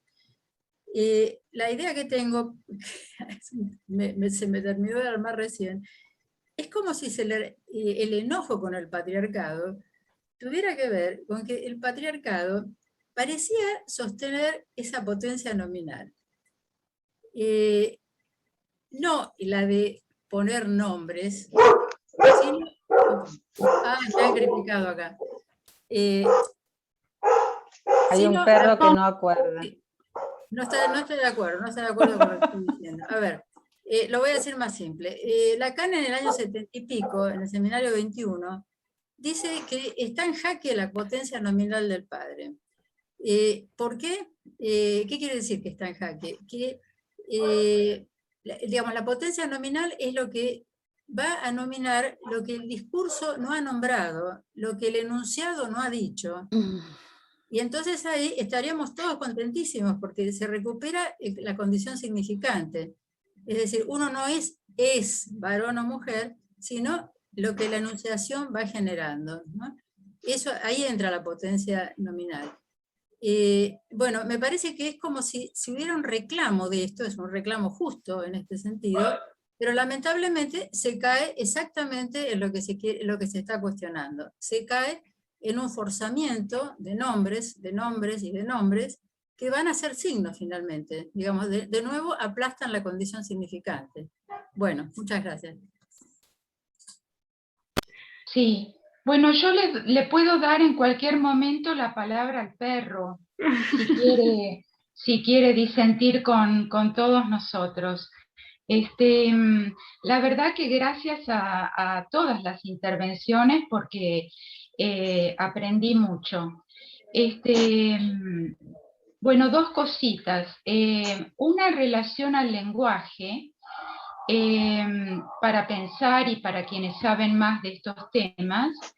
En inglés no hay esta problemática que tenemos en el español en relación a la, el, una, un, uno, por un lado, ¿no? Eso es así, no tengo estudiado esto, pero existe. Luego decimos la persona, y están los hombres allí. También decimos la gente, y están los hombres y las mujeres. Y también decimos, en castellano, lo femenino, y están las mujeres allí. Por un lado esto, que es interesante, me gustan las cuestiones del lenguaje y de la lengua. Y después, un poco cholula, recomendé el programa Botched se escribe, que en castellano significa estropeado, pero no vamos a ese punto. Son dos cirujanos plásticos, Paul Nassif y Terry Dubrow, estadounidenses, que reciben gente que desea hacer o rectificar operaciones previas que los lastimaron, o bien justamente tratar de acomodar lo orgánico, lo anatómico, a esta imagen en el espejo. Entonces, por ejemplo, aparece alguien, aparentemente un muchacho, que quiere ser idéntico a Justin Bieber. Idéntico. Quiere ser Justin Bieber. Y otro que quiere ser idéntico a Michael Jackson. Y después tenemos otra variedad de gente de travestis o sobre todo que quieren verse más femeninas. Bueno, entonces esto me hacía pensar en la temática que trajo Marité y que retomó también Mariela sobre la identidad autopercibida. Me hace un poco de ruido esto de autopercibida, porque creo que estamos también hablando del espejo, estamos hablando del estadio del espejo. Hemos nombrado el deseo inconsciente de la madre, y por otro lado, en consonancia con lo que decía recién Graciela, sobre esta proliferación de los nombres, que yo me pregunto, los psicoanalistas tendremos que trabajar en relación a la tercera forma de la identificación, es decir, si no se tratará de identificaciones histéricas imaginarias, entonces aparece tal rasgo y me identifico y eso soy. Esta es la problemática que yo dejaría planteada, ¿no? Si la identidad, el problema del ser, me veo así y eso soy. Bueno, puedo decirlo hasta acá de este modo y dejarlo planteado. Bueno, gracias. Gracias, Estela. Están Graciela Bocio y Clara. Si quieren, hacemos hasta ahí y después Claudia, Mariela, Sandra y Marité termina, porque estamos en 11:47 ya, ¿sí? Así que Damos la palabra a Graciela Bocio y después a Clara. Hola, me encantaron las presentaciones, muchas gracias, hacen pensar, dan para el debate. Sandra, un ejemplo del trabajo en la clínica con esas viñetas y la teorización. Y me hace pregunta el tema que le escuché a Mariela en relación a otro paradigma. Qué interesante, porque tal vez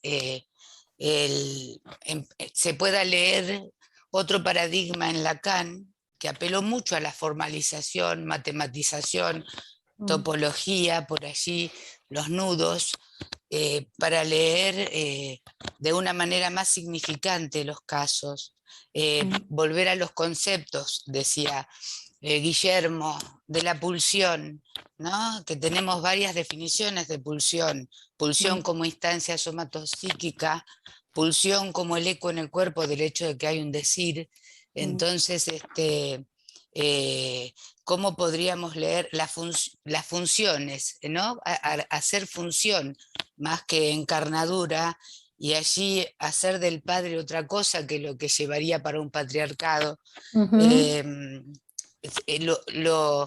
Lo auto, que sería sin otro, y hay algunos decires que dicen el otro no existe, que está confundido porque es con otros, entonces, y ahí la potencia nominal que hablaba Graciela Barraunte, muy interesante, porque da existencia para no hacer signo. Entonces, estamos en momentos de grandes replanteamientos que, si nos quedamos con el mismo cuerpo teórico, hablando de cuerpo, no vamos a percibir lo que nos está ocurriendo y nos quedamos detrás. Apelar a otras ciencias también, la antropología, la topología, la matemática, para poder formalizar. Es muy interesante, son tiempos preciosos para poder armar otras cosas, y este espacio fue muy rico en eso, me encantó haber participado para armar debate. Lo que te preguntaba, Mariela, es cómo pensás el tema de los paradigmas. Muchas gracias a todos. Gracias, Graciela. Clara. Buenos días, me sumo a los agradecimientos. Es muy enriquecedor un encuentro como este, muy nutritivo para estos tiempos. Apoyo la moción de Graciela para hacer un libro, vale la pena, y vale la pena seguirlo, la verdad que sí, con la seriedad y la profundidad que este tema está siendo tratado, ¿no?, en este espacio. Así es que quería comentar algo. Estoy de acuerdo con lo que dice Guillermo. De alguna manera tenemos una semántica psicoanalítica, y es como es un momento que tal vez sea propicio pensar en un cambio de paradigma, pero mientras tanto atengámonos a nuestra semántica, ¿sí? Entonces es posible que tengamos que afinar los conceptos en relación a la identidad y a la identificación. Yo hoy por hoy y por esta mañana nada más hago valer lo que Lacan nos propone pensar en relación a la identificación desde el seminario 9. La identificación para nosotros en nuestro campo es una identificación de significantes. Y lo que nos importa para tratar la identificación es la relación del sujeto al significante. Entonces, luego nos vamos a encontrar mucho más adelante con que la identidad para Lacan, ¿sí?, es algo que está coagulado, una identificación coagulada, o sea, una identificación de significantes coagulada. Habrá que interrogar ahí en el seminario 24 de qué está hecha esa coagulación. Yo me inclino a pensar que tiene que ver con todo lo que ustedes estuvieron desplegando hoy, con lo cual acuerdo, ¿sí?, que el significante viene del campo del otro y se hace cuerpo al ser nombrado, ¿sí?, y lo que lo distingue del soma. Eso, digo, siguiendo la línea de atenernos a nuestra semántica. Y hay discursos muy novedosos que son muy seductores para nosotros, si estamos, digamos, como pensando que podríamos empezar a abrir un nuevo paradigma, porque claro que sí, el Freud cuando le prometía al padre del caso de la homosexualidad femenina, ¿se acuerdan que le prometía volverla a la normalidad? Bueno, encarrilarla. Sí, ese Freud no es el mismo de la carta de 1935 que trae Jones, y que agradezco que hoy la hayas traído, Claudia. No es el mismo, o sea, si Freud, ¿sí?, es trabajado por su práctica, obviamente todos nosotros también, y Lacan llega al concepto de pulsión, en el seminario 23 llega a decir que es el eco del hecho de un decir en el cuerpo. Por eso decía, hay discursos que son muy seductores, y el discurso del posthumanismo, y creo que es Marité la que trajo el ejemplo de los dispositivos insertados en el cuerpo, tenemos hasta producciones artísticas impresionantes y hasta asustadoras, ¿no? Hay un artista plástico que hace performance y se implantó una oreja en el brazo, ¿sí? Para decir que, bueno, que el cuerpo humano ya estaba, digamos, obsoleto, y que toda la tecnología y la biotecnología, la biociencia, iban a modificar esta indefensión con la que llegamos al mundo. Pero no nos descaminemos, la oreja de Sterlack, ¿sí?, no va a funcionar activada por la pulsación de la pulsión. Y esto, yo creo que estamos todos muy comprometidos, por eso, bueno, esto era lo que quería. Y agradecer mucho, Mariela, tu puntuación, es como que de pronto nos puso un marco que es tranquilizador, y es como un puntapié, digamos, como para empezar a poner las líneas de la semántica con el marco del discurso psicoanalítico, como decía Guillermo. El objeto A no fue el único invento, y yo estoy totalmente de acuerdo, ¿no? El discurso psicoanalítico es un invento, y ese es el que habitamos. Estoy muy agradecida por esta mañana de sábado, muy nutritiva. Muchas gracias. Gracias, Clara. Gracias, Clara. Bueno, Mariela, Claudia, Sandra, Marité, no la veo a Marité, estará. Estoy acá, cambié de lugar para que no se me escuchara. Bueno, no sé quién de las cuatro quiere. Quédense las cuatro con los micrófonos abiertos y. Yo quería decir algo, sí. Sí, Claudia, sí. No, esto último que decía Clara, que me parece muy fundamental, por dos cosas, ¿no? El discurso seductor de la ciencia, que donde parece que todo es posible, ¿no? Cuando en realidad nosotros estamos con el no todo, justamente, donde no todo, donde se trata del no todo, digamos, ¿no? Del que todo es posible. Me parece que esto es lo seductor, y que y que no solo se avanza en relación a la cuestión de los cambios en lo real del cuerpo, sino que la ciencia seduce en un montón de otras cuestiones, ¿no? En relación a que a un niño se lo puede adiestrar para que hable, por ejemplo, ¿no? Y me parece que hay que estar bastante, muy, muy atento.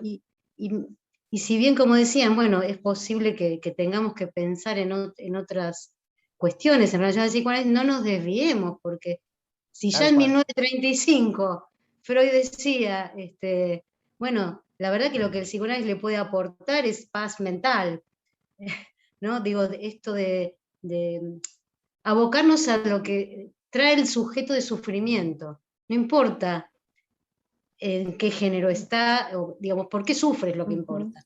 ¿Y qué hacemos con eso? ¿No? Bueno, eso. Y sí, y esto que decían por ahí de que estaba fuera del lazo, no sé si ustedes han atendido a algún paciente homosexual, pero yo he atendido varios, y ellos tenían una cuestión bastante de aislamiento, de estar entre ellos, porque eran rechazados socialmente. ¿no? Y que totalmente apoyo la cuestión de los derechos y hasta del casamiento igualitario y todo eso. No tiene nada que ver con lo que nosotros nos ocupamos, a lo que se ocupa tiene nada que ver, no. lo legal, digamos. Bueno, eso para dar la palabra a los otros. Sandra, No, quería- Marité levanto quería la- decir algo. Dale, Marité, después voy yo. Marité Dale, y dale, después Sandra. Dale. Tanto porque yo Después Mariela. Estamos en hora. coincido con lo que se planteó recién, porque finalmente, cuando yo ubicaba la pretensión de un universal neutro que pudiera incluir a todo, me parecía que era una pretensión imposible. Uno creyendo que en el todes engloba todo, es justamente, digamos, es lo propio, digamos, de nuestra discursividad, que no es una psicología, como decía Guillermo, es justamente Tal cual. ubicar esta cuestión de la imposibilidad de constituir lo cerrado por justamente estar habitados por el lenguaje que está abierto, digamos, a la multiplicidad de sentidos infinitos, con una legalidad específica, con lo cual nosotros no podemos decir la verdad sobre la verdad, saber quiénes somos, quedar coagulados en una identidad, tener las respuestas para los tiempos que corren, y simplemente nos regimos por la verdad de la castración, por esta dimensión de falta que nos habita. Y esto me parece que es la posición ética del discurso psicoanalítico, ¿no? Sandra. Muy brevemente, así puede hablar Mariela también, pues estamos en hora. Sí. Hay un montón de cosas para decir, pero quiero retomar la cuestión de los cambios de paradigma, que creo que sí, que se va hacia eso, pero a mí lo que me preocupa sobremanera es la cuestión de asistir a un tiempo donde se cree que con un cuerpo se puede hacer lo que quiera. Todo el tiempo me viene la idea de La piel que habito, la película de Almodóvar, ¿no? Donde se cree que con ese cuerpo se puede hacer. Y no llegan mucho a los consultorios casos de transexualismo donde se ha pasado por la cirugía, pero cuando llegan, me ha tocado escuchar por ahí gente que ha pasado por las cirugías o por las hormonizaciones. Es tremendamente complejo porque de verdad creen que con el cuerpo se puede hacer lo que quiere, por lo tanto con cualquier cosa. Curiosamente, esa misma cultura que posibilita que esto acontezca, o sea, esa misma época, la ciencia, el discurso de la ciencia, es la que después empieza a hacer tope, porque no es tan sencillo hacer las inscripciones simbólicas con los cambios de nombre. Un caso clarísimo, que lo digo así muy rapidito, un X cualquiera que empieza a estudiar como Pepe y se recibe como María. No sé. ¿Se entiende? ¿Quién estudió? ¿Quién empezó? A ver, los significantes de la cultura son los mismos que empiezan a poner un tope y se arman unas galletas bárbaras, digamos. Como a mí lo que me sirve, como decía Mariela hace un rato, es ubicarme en los 3 o 4 o 5 propuestas formales de nuestro discurso, digamos, para no movernos de ahí, porque si no, me parece que es muy fácil deslizarse. Y lo otro que quiero decir es, cuando traje estos 3 niñitos muy brevemente, es porque me parecía que aludían a 3 ideales maternos, digamos así, diferentes, pero que ponían en jaque y hacían síntomas las cuestiones de los niños. Nada más porque así puede hablar Mariela y puede decir algo antes de irnos. Gracias por los aportes. Preciosa reunión. Bueno, Mariela. nada, hay tanto para hablar que la verdad es que no se puede, nos tendríamos que seguir juntando. Bueno, podemos continuar el año que viene. Este año ya no sé si nos va a dar el tiempo, pero puede ser la invitación para otra organización. A mí me parece que es muy importante sostener la posición del analista en el punto de producir pregunta y dejar abierta la interrogación, y justamente el analista no va a definir una identidad, ¿no? Las identificaciones que cristalizan en identidades en todo caso se ponen a jugar en un análisis. Pero me parece esencial también la cuestión de la abstinencia del analista en este punto, ¿no? Porque, insisto, es una cuestión en donde los ideales y la cuestión imaginaria se juega mucho, y es difícil, me parece a mí, sostenerse abstinente y así realmente permitir que la pregunta se ponga en cuestión. Y creo que hay un cambio enorme en este tiempo respecto del género. Eso sí creo que es un cambio enorme, y que me parece que es mucho más amable permitir que los géneros se jueguen, que esto se juegue.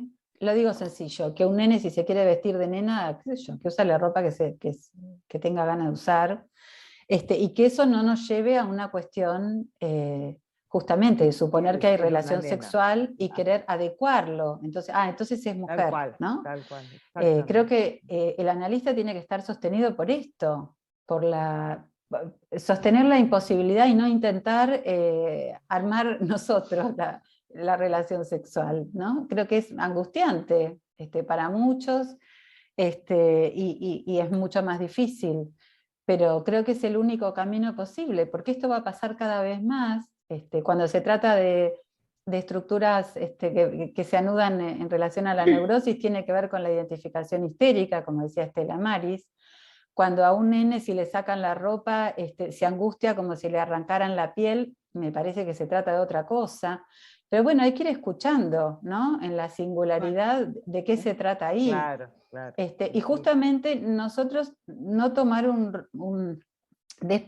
sacarnos prejuicios que podemos tener respecto a lo que nos pasa a nosotros con eso, ¿no? Un adolescente que se viste de mujer para ir a bailar, eso no lo ubica, ¿no? O que los chicos ahora que son queer, o la cantidad de adolescentes que avisan que son bi, nunca dieron un beso a una mujer, nunca dieron un beso a un hombre, Claro, pero son bi. claro. Bueno, nosotros no vamos a estar cuestionando eso. Me parece que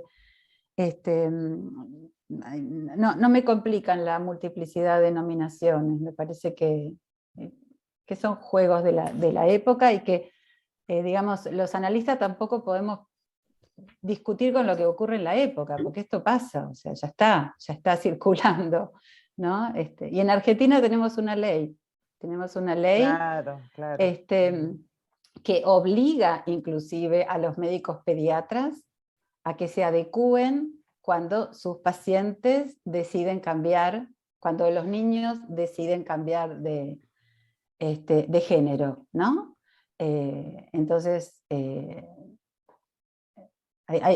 tenemos que tener esto en cuenta, ¿no? Esto que ya está en nuestra cultura. Esto ya está. Bueno, la verdad que sí, da para seguir y da para escribir. Sí, pero si les parece, terminamos hoy, estamos cerca de 12:10. Bueno, gracias a todos por la participación, y nos veremos en algún otro encuentro que podamos organizar conjuntamente. Dale. Lo logramos. Lo logramos. Gracias. Finalmente. Gracias a todos. Niños, y buen fin de semana para todos. Gracias.